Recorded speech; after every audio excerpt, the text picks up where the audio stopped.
Did it go live, Beth? Are we live? I believe we are live. Thanks, everybody. As I saw the counter like go on there. We're here. Yeah. Welcome, everybody. Usually we have an intro slide there, but for some reason it didn't kick off. That's welcome, hilarious. everybody, to the Daily AI Show. Today is December 26, 2024. And like I said, you're listening to the Daily AI Show. And we have Beth, Jyunmi, Andy, and I'm Brian. And today, although we don't really celebrate it here in the States where the four of us are, it is a Boxing Day, which is a big, post sort of Christmas holiday that has a lot of cool meanings to it that actually I was just learning about yesterday from Beth. And the reason I bring up that it's Boxing Day is based on some of the ideas and traditions of it. We thought it'd be interesting to kind of talk about some of the technologies that we we're doing away with for one reason or another. Like what's staying, what's going. If it's a metaphorical sort of cleaning out your house or tidying up. As we get at the end of the year, which is a great thing to do. What's staying, what's going to get us the most efficient in 2025. And I bring this back to my mom, who always thought that, it's a good idea to pretend like you're moving from your house every 2 years. And that's always sort of stuck with me because you get into those closets, you get into those nooks and crannies where things have been shoved in the junk drawer in the kitchen that's overflowing now. And it's a good opportunity to try to sort of take stock, look at what you have and decide what makes the most sense moving forward.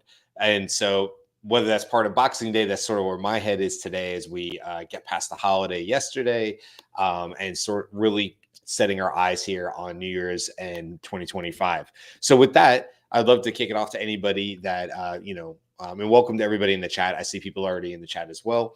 But I'd love to hear from anybody who has like maybe that, maybe you love something at the beginning of 2024. It could be 2023 too. And you're just like, you know what? It's just not part of my daily routine anymore. I used it because I love this AI part of it, but it just hasn't made it. And I don't see it maybe making it into my 2025 tech stack, if you will, or whatever. Does anybody have that like sort of right off the bat, service, what software? Yeah, I totally have one. Writing tools. Like what? Hyperwrite and Jasper. What was Jasper? Yeah, exactly. Yeah. All of those. Anything the base frontier models have gotten so advanced. And I guess, and then my ability to, tease out the result that I'm looking for, I no longer need that specific tool, right? I used to just get started with them. It's like, oh, these are easy plugins. Okay, cool. I can just do it as part of my day-to-day routine. But I find more of my work living in the platform of the frontier model, and so the more I can do there, that's just superseded using these, ancillary add-ons and things like that. Maybe there'll be another killer app or something like that, but those are the ones that I ditched the quickest. So. Yeah, and I think that makes sense. Those were sort of we still see them, obviously. I'm sure they still have good subscription bases, but these were like sort of the earlier tools that seemed to be just wrappers over a 3.5 or something like that. There were so many of them. Jasper was what Jarvis, but they had to change the name, right, for legal reasons or whatever. And then it became Jasper, and there's Co-Write and Hyperwrite and others. But I agree with you. I never actually signed up for any of those because they always did just seem like wrappers. But there is a lot to be said for tools that are wrappers that just have a really, really great user interface that have stood the test of time, despite the fact that their technology isn't so different at this point and their abilities from, ChatGPT or specifically Claude, which does a phenomenal job of writing creatively and stuff. I agree with you. I never really signed up for them, but yeah, I can't imagine why I would or why it would be part of my 2025 unless it just had an amazing user experience. It would just have to be phenomenal.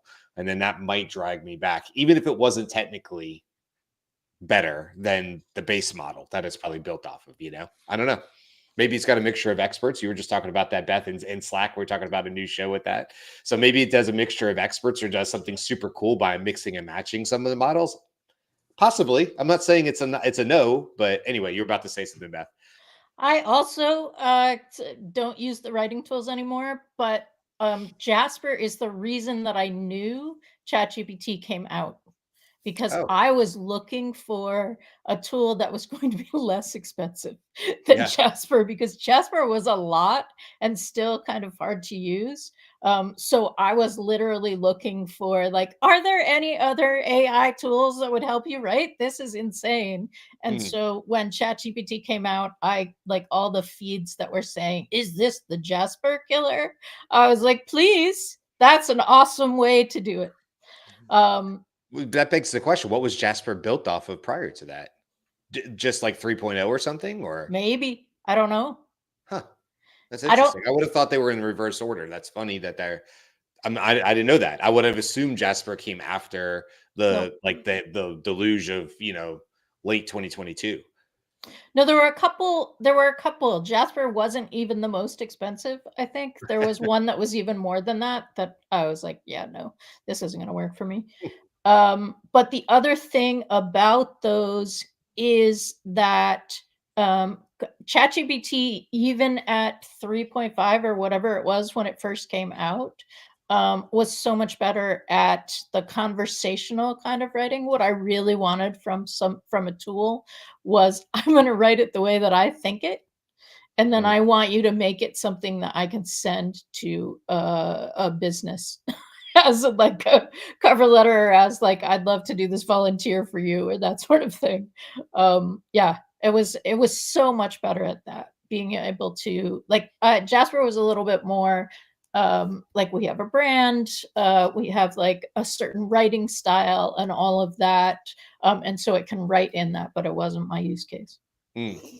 um the tool that I used really heavily in the beginning, but have not since, I guess it's not, yeah, no, it's the beginning of 2024, because custom GPTs came out in 2023, right? Grimoire. Did they? I was Yeah, maybe. a huge Grimoire fan. Oh, that's right. Yeah. And the other tools have come up now. And I'm still interested in Nick Dobos, who's the creator of Grimoire, and what he's doing, but I have not opened Grimoire in months. And so, for a reminder for our audience, Grimoire is a coding assistant. Yeah, Grimoire was like the top coding custom GPT. Again, you could go in and you could say, you could give it the code. You could say, look, I want to do this with Python. Will you write the code for me? Or just, I want to do this. Go, right? Like, I don't even know enough to ask for the Python script. And there were times where I was writing something and I would bring it and say, okay, so what's wrong with this? Why isn't this happening?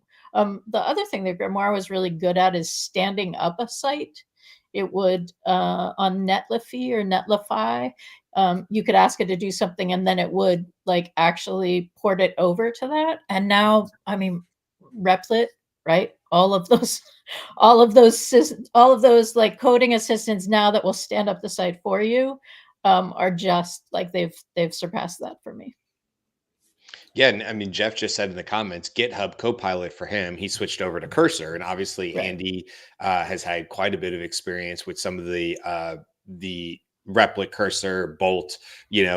Carl just mentioned one on LinkedIn the other day, and he said, "Try this tool. I really like it. I wish he was here because I'd ask him what that recommendation was." Lovable is the one that's Lovable, getting yeah, a and lot I'd of never heard of that attention. one before. Yeah. And I was like, God, there's another one that I have to try to, and usually Carl's got his finger on that pulse, or obviously Andy, you do too. But I don't know that anybody from our group, maybe Carl was using GitHub Copilot, maybe you, Beth.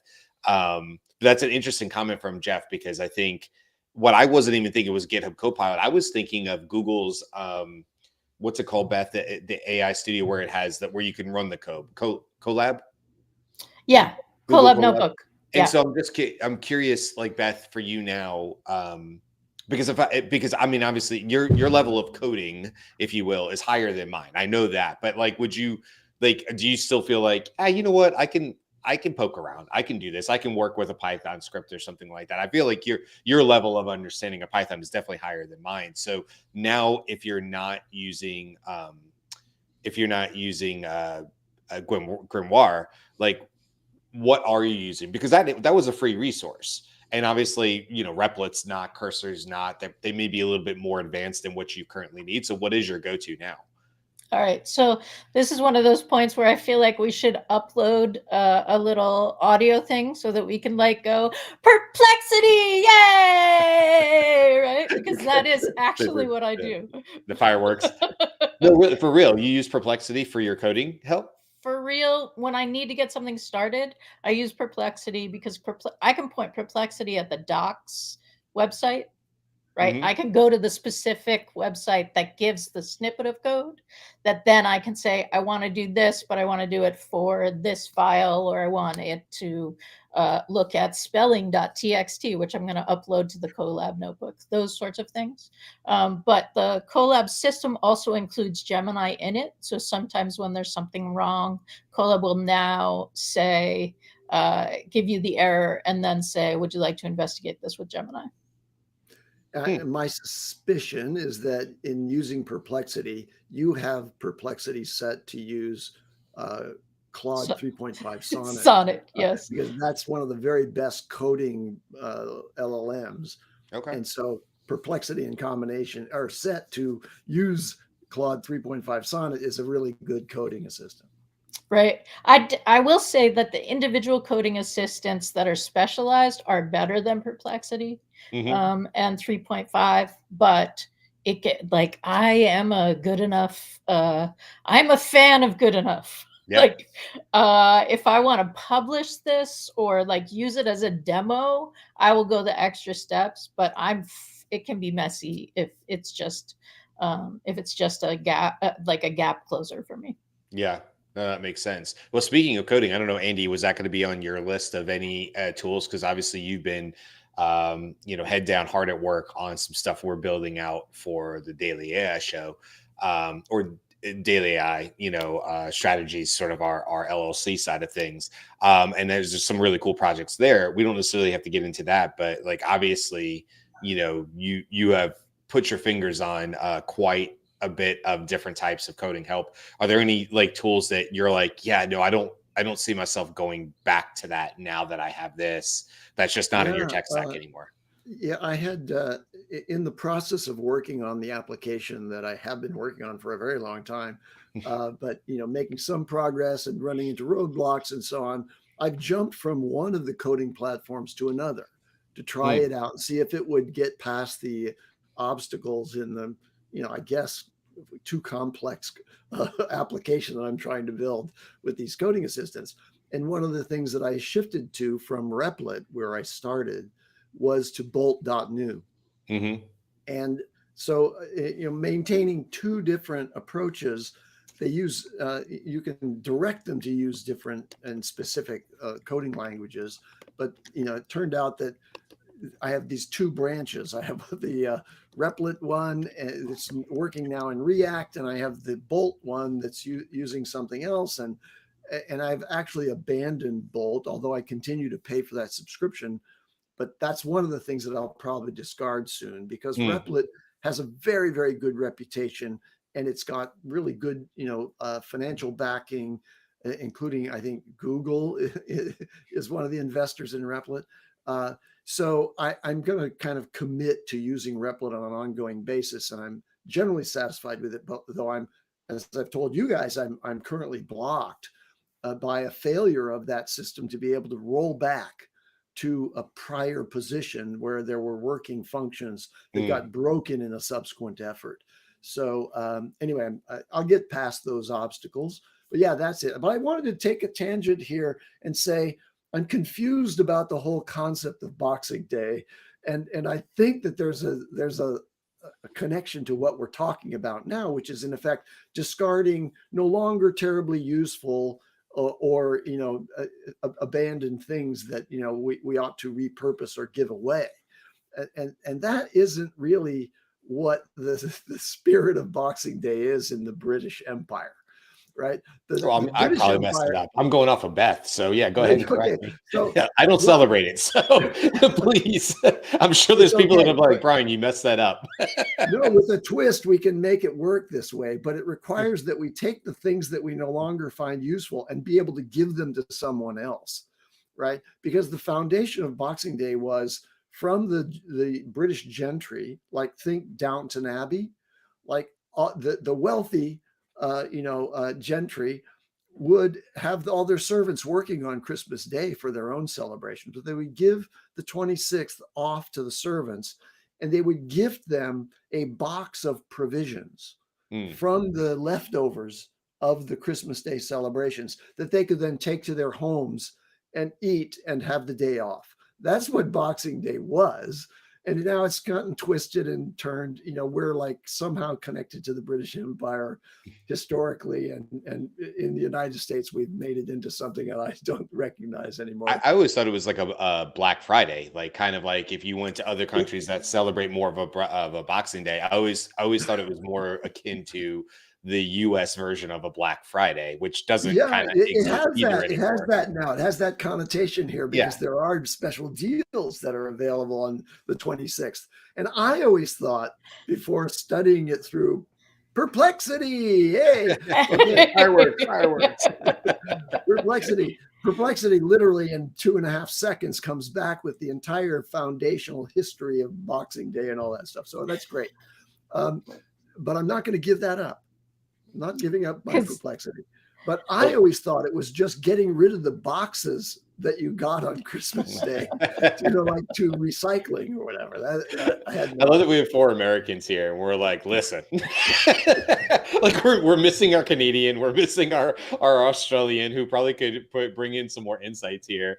That is more of a holiday. It's just not. It's, at least for me. I can't say for everybody. Obviously, in the States, it has never been. I'm aware of it, but I was like, you told me more about Boxing Day that I probably have learned in my entire life in the last 30 seconds, and then what that's without Perplexity. And without this show, I would never have learned. Yeah, I know, right? See, there you go. Look what we provide to everybody.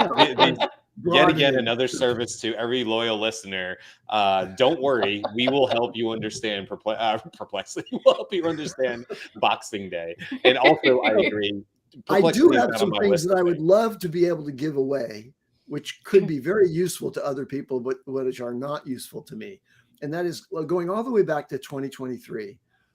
It seemed at that time that it was going to be very important to have something like Chatbase, a chatbot builder that had all the tools you needed to launch a chatbot. And, custom GPTs to a large degree, replaced that for me.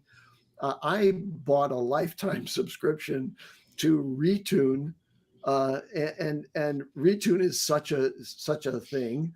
And I have literally never logged into it. So anybody out there who needs this packed up in a box and given to you, if there's a way I can do that, I'm passing it on to you. So I thought you were going to say you were going to pass on the Rabbit R1. I thought that's what Oh, no way. No way. My Rabbit is right here, close to my heart, and I'm keeping it. By the way, I gotta love Joel Andrew's last comment, which says "Amerisplaining," which I think is is exactly what that is, Joel. So I don't know if you just made that up or it came to mind or that's a thing, but that is what happened. Yeah, listen to a bunch of Americans tell you about something we don't celebrate traditionally in the States. That's okay. It's gonna happen from time to time. But we're gonna continue on our theme, even if it wasn't maybe, we're working with the Boxing Day theme here. So I know for me, it probably goes to a couple of tools that I definitely used in 2024. And I kind of try to keep it within this year, kind of like yesterday, like think about this year and where it started and where I think, what January looks like in 2025 versus 2024.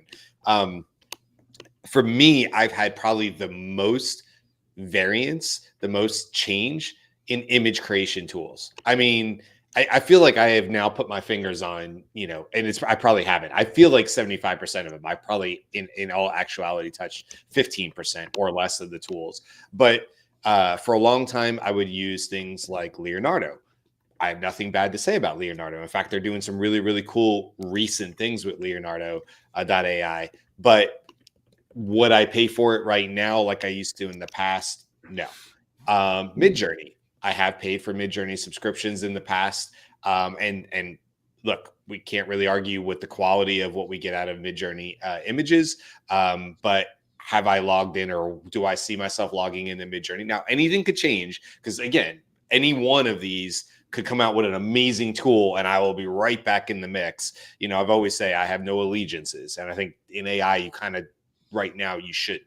You know, you should always be willing to pivot, and we all have pivoted multiple times. And so I just think about the different tools that I would use. And so now where I am is, I'll throw another one on there, Meta. I used to do image creation with Meta. Meta actually, if you've never gone and just worked with the chatbot with Meta, like at meta.ai, whatever the website is, it's actually a very good chatbot, right? It's up there. It's built off, I'm sure, their llama models and stuff like that. But anyway, you could do image creation on there. Early on, if you remember, early DALL-E 3 would give you 4 images, and then it quickly went down to 1, and it got very, very laborious to try to come up with a new image for the newsletter or other things that we were doing. And so now I end up doing more of a pay to play and more of a token model, which sort of works for me. And I've been logging into fall.ai, FAL.ai. And fall in itself is not an image creator or a video creator. It's just a place to go to use other models. So as these new models come up, Flux, you know, a lot of people have heard of Flux. It drives me nuts because it gets attributed to Grok, you know, on X, which it just has access to Flux. It isn't an image generator in itself, but a lot of people in the last couple months like said, oh my God, Grok can create amazing images. It has access to Flux.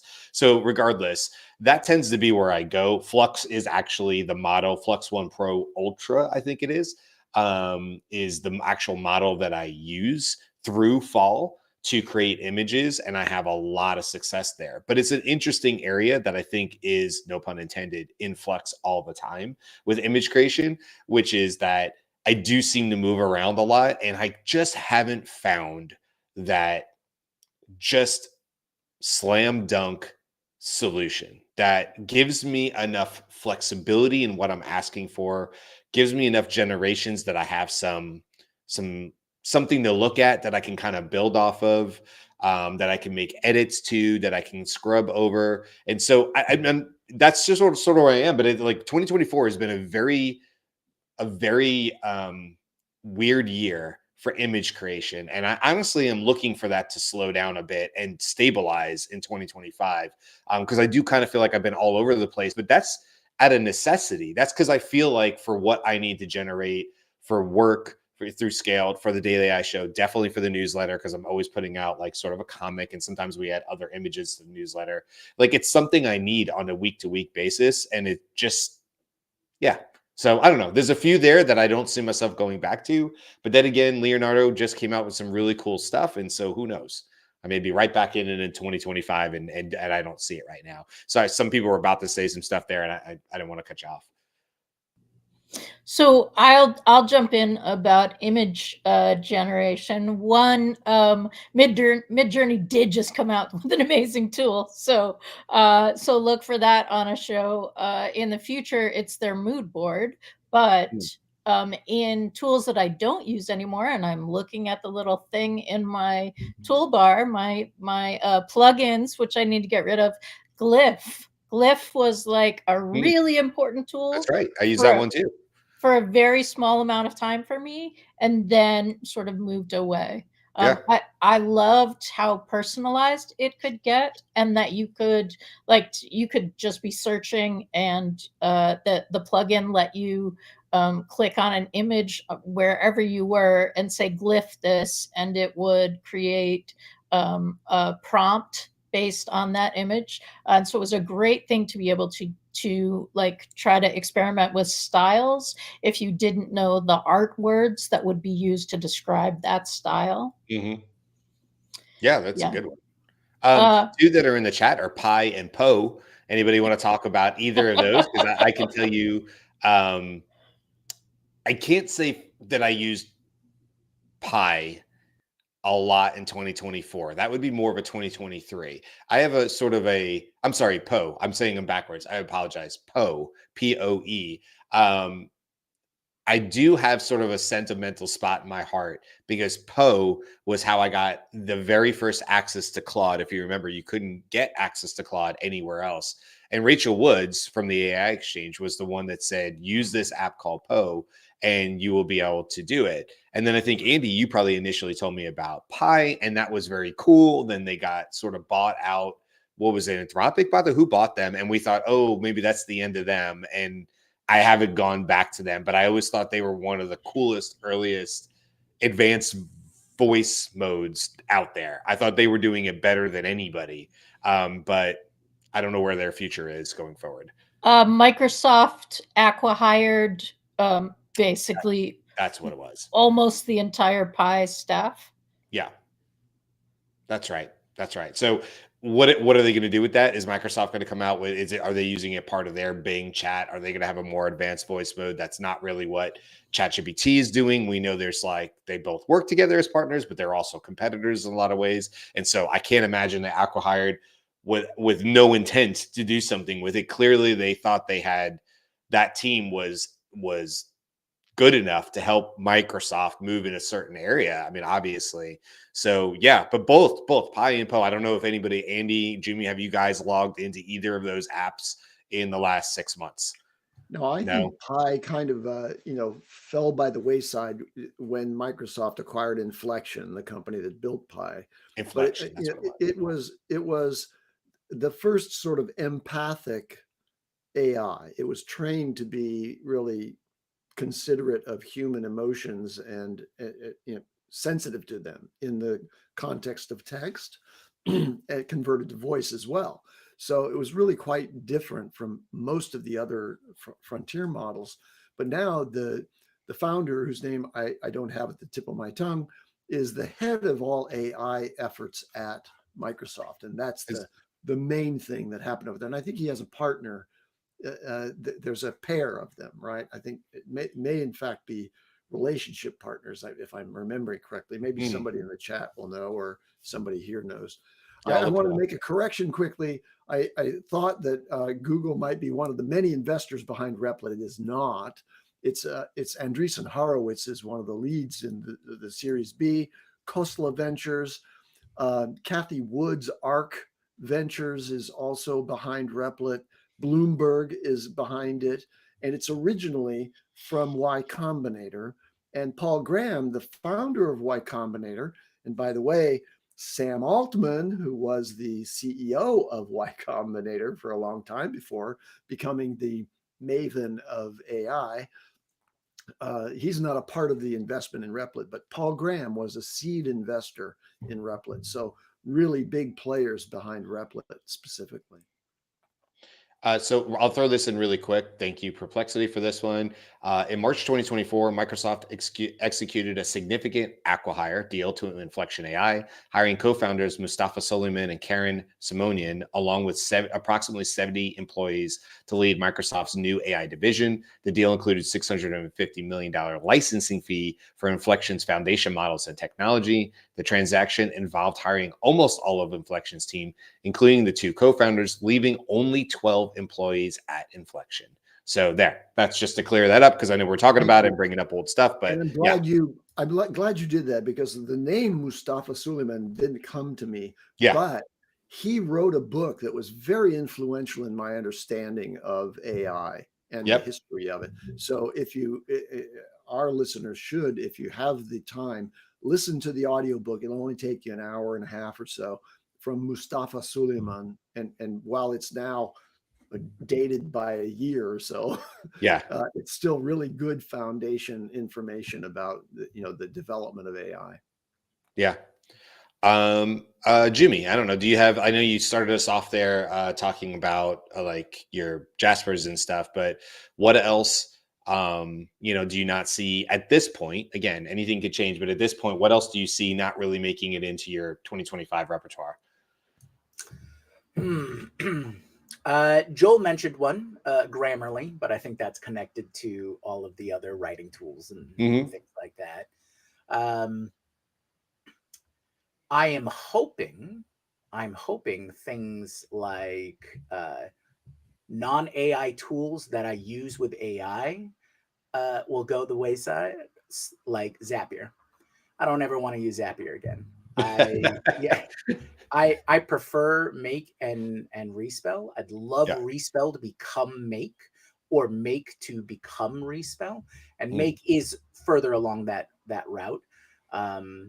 But I see more and more AI aspects that I need on a daily basis. I want them integrated into tools that I see that there's going to be a future with.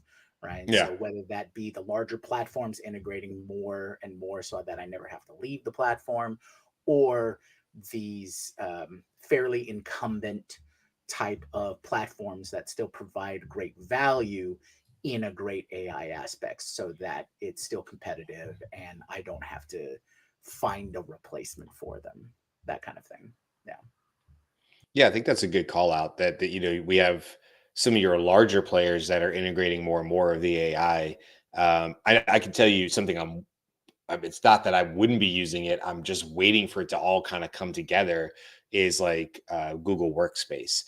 Google has really had a push here in the last 2 months or so of doing some things that I think we all could be collectively excited about, that didn't just feel like a really well polished video of stuff that may or may not make it to to real life. It reminds me of Google was kind of doing the Disney thing for a while, saying let us show you our blue sky ideas, and then Disney would get up on stage and say, look at what we're thinking about building at Magic Kingdom. I live in Tampa, so I get a lot of Orlando news, right? And so you would be like, are you going to build that land? And they were like, we're thinking about it. And you'd be like, I don't I don't think you're announcing anything. I think somebody drew something and you put it up on a big screen. You said, this is something, right? And then they were just waiting to see what happened. And so I feel like Google was doing a lot of that, which was like, here's something cool, but also you can't touch it. And we can't really tell you if it worked as well as it looks on the video. And they seem to have corrected a little bit of that, in my impression, just my opinion on this, over the last couple months. And so I'd really love to see them. They're doing all these one-off ideas and Google Labs, and they're great because you can go test things and you see what succeeds and what people like or don't like. And some of them are sort of one-off and sort of just fun and entertainment. Others have really good use cases. But I really, in 2025, would like to see these coalesce a little bit into something that's more universally helpful to me in Google Workspaces. It's like all the pieces and parts are there. Just make it really, really easy. And I think we could comparatively say that to Microsoft Copilot. And I bet you, for a lot of people, people listening to this show who might listen to this, I bet you Microsoft Copilot is on their list of things that they may be moving away from. They may be hitting that 1 year subscription, and they may be thinking, that did not land for me. And again, wish Karl was here for this, because he has a lot more experience with that.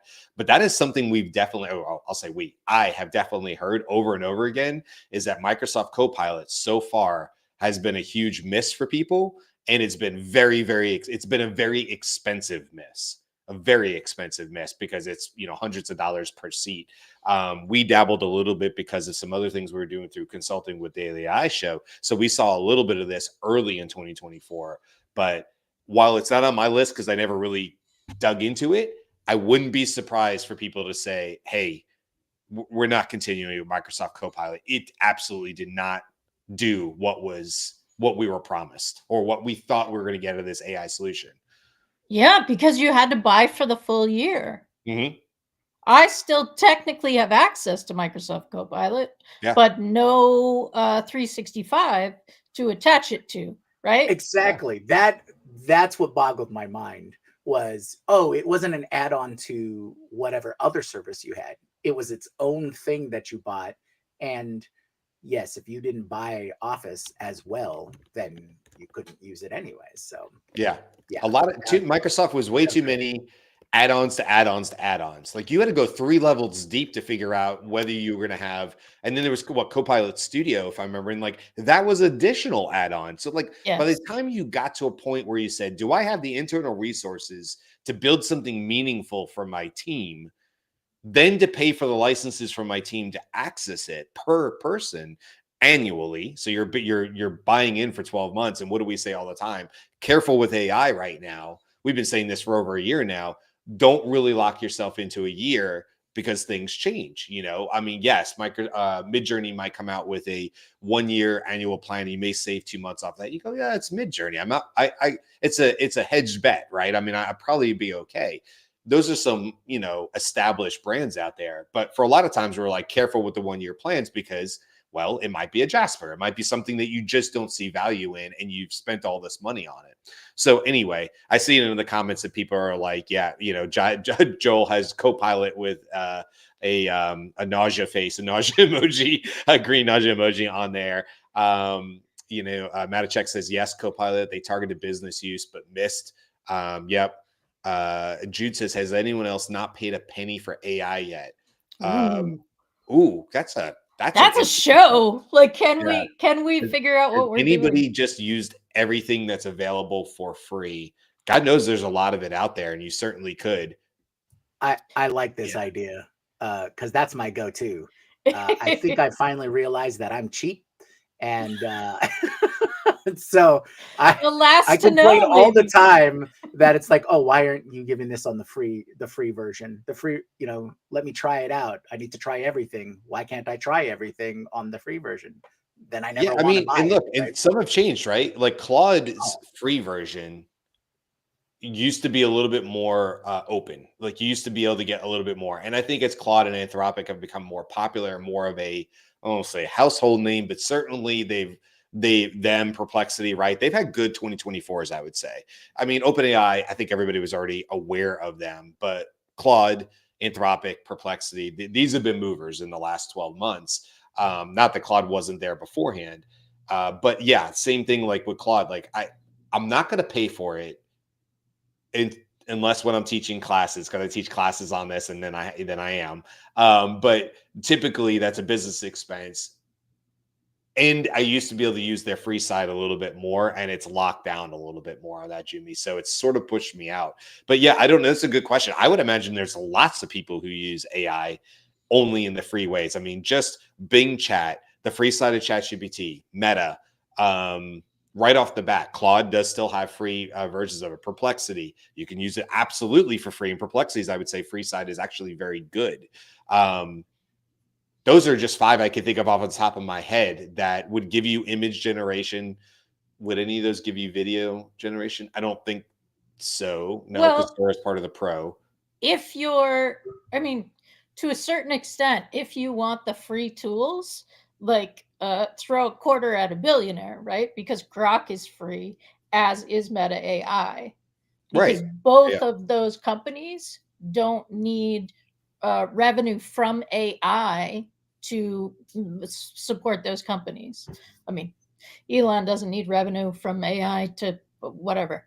AI is a passion project for vengeance, I believe, is his sole reason for that. But yeah, Grok is free. Grok will generate images. Grok will generate really inappropriate and copyrighted images for you if you ask them to.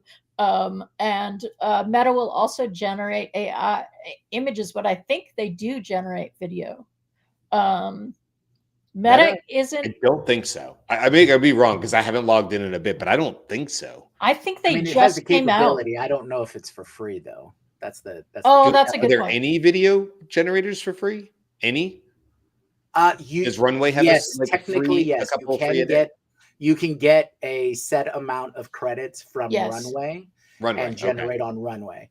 It's the lowest version of everything, and you can do like one, but it can be done. It's possible. Yeah. That's an interesting show idea, is like, how far can you get on $0 on AI? It would take me a little bit of research to do, but that's an interesting show concept. Good idea. Who said that? Who is anybody whose idea? It was Jude. Jude was the one who said, I haven't paid a penny yet. Yeah. Anybody else? Yeah. Thank you, Jude, for the show idea.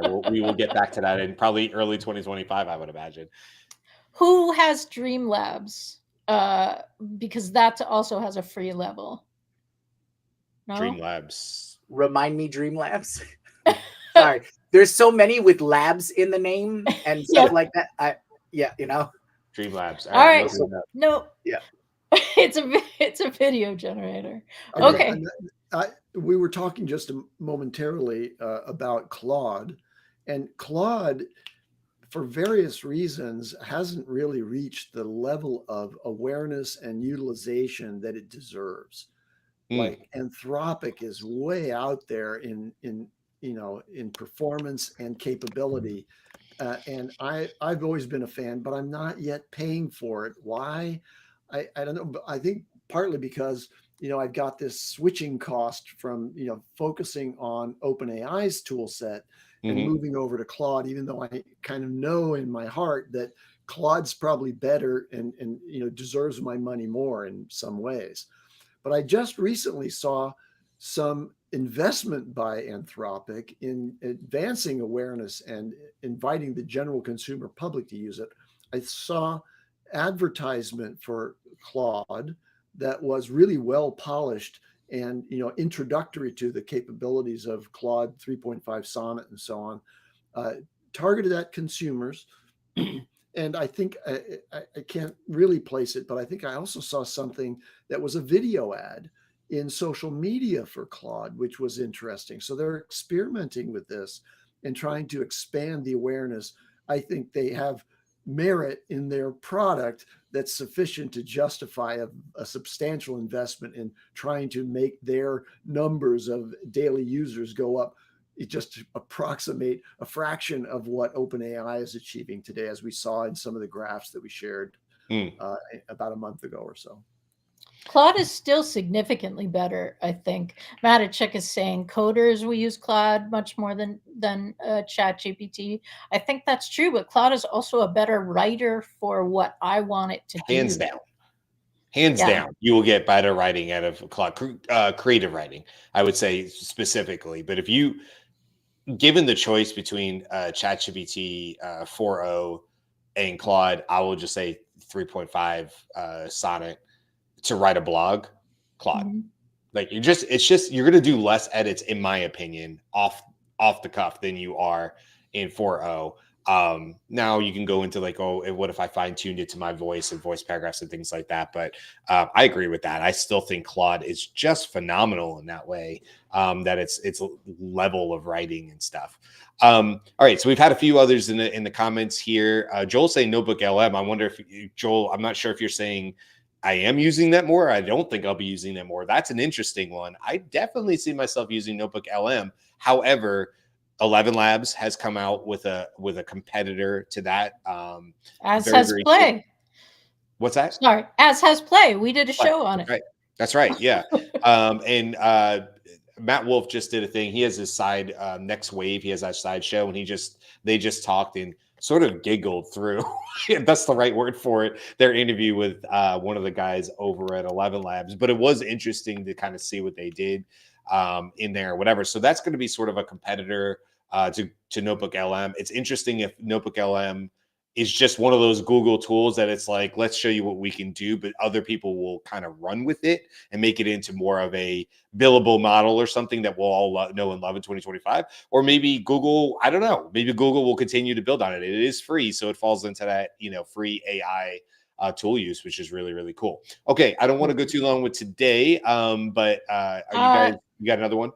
Hang on. Jeff supplied the company that I was trying to remember. Luma Labs Dream Machine also has a really great free model for video generation. Yeah, perfect. Yeah, you guys are a huge research. Jeff, Jude, Joel, Matt, you guys are awesome in the comments today. You're as you always are, a wealth of information. And look, you, like I said yesterday, you guys everybody in the comments, you guys just add to the conversation. So we always appreciate it. Please get in the comments. If you want to do that, you can always go to the Daily AI Show. We do this show live every single weekday through the holidays. We haven't missed one yet. We're doing well. We have a good streak going at 10 a.m. Eastern. So you could always come, even if you're watching this on a replay, but you're like, oh, I would love to get in that conversation. Come over to YouTube, come over into the live chat when we do this show live. Now Jyunmi does a great job processing and post-processing and getting this video out in other formats. But if you want to be part of the live conversation, this is the way to do it. Join Joel, Jeff, Jen, Matachek, Cisco, and everybody else that jumps in the J crew. I want to shout out. I want to shout out to Stacy Clark, who added a link to the YouTube interview with the founder of Replit. But I noticed also that, Stacy, you're on LinkedIn, and I believe it's the case that while you can place a comment, you can't see the comments from everybody on YouTube. So we think it's true that you have to be on the YouTube thing to be a part of this kind of community chat that's going on there. But thanks for jumping in, Stacy, and providing that as well. Yeah, good call out that she was doing that. Thank you, Stacy, from LinkedIn, because I would have missed that. But you're right, I can see the little logo next to it. Yeah, the LinkedIn side is like I'm thrilled. Look, I'm thrilled people are on LinkedIn and they're catching us live, because we always go live there too. But it doesn't have the same, maybe interaction or functionality of the YouTube side, which is why we typically say it. But hey, we don't care. We love that you guys are liking and subscribing and commenting on any of the platforms, from Spotify and Apple Podcasts on just the Spotify has the video version too, over to the YouTube, as well as LinkedIn or any of the other ones. So wherever you're finding us, we appreciate it. If you like what we're doing, if this is the first time you've sort of caught us, or maybe the first or second, like or subscribe is great if you feel like that's what you want to do. Because like I said, we're here every single weekday. Sometimes we do additional content as well. And tomorrow, what we're going to actually be doing is sort of on this theme of looking into the future of 2025 and also looking backwards. We've been doing that this week. We're going to talk about our 2024 predictions that we put out on a show around Thanksgiving of last year. We said, hey, this is what we think is going to happen in 2024. Tomorrow, we are going to look at those said predictions, and see if we were right, if any of us were right on that. On Monday, we're going to give you our 2025 predictions. So you got two really fun shows coming up over the next couple of days. So if you're interested to see if we hit the mark on anything, did we hit a bullseye on anything? Did we miss the dartboard altogether? It's always fun to see where our brains were about a year ago, and now we'll do that tomorrow. And then on Monday, we'll do it again, and we'll say, hey, this is what we think is going to happen, and individually in 2025. So come back and join us for that. We also have our newsletter coming out on Sunday. You can sign up for that anytime you like at thedailyAIshow.com. That's got additional deep dive, sort of your VIP pass, behind the scenes, just more of what we talk about in that newsletter form. It's free and it's growing all the time. We have a great time putting it together. So if you want to do that, you can go to thedailyAIshow.com and subscribe to that. Otherwise, we will see you guys back tomorrow for our Did We Get It Right in 2024? And then on Monday, we'll be back to talk about what do we think is going to happen in 2025. So come on back, guys. And until then, we'll see you tomorrow. Have a great Boxing Day. Aloha.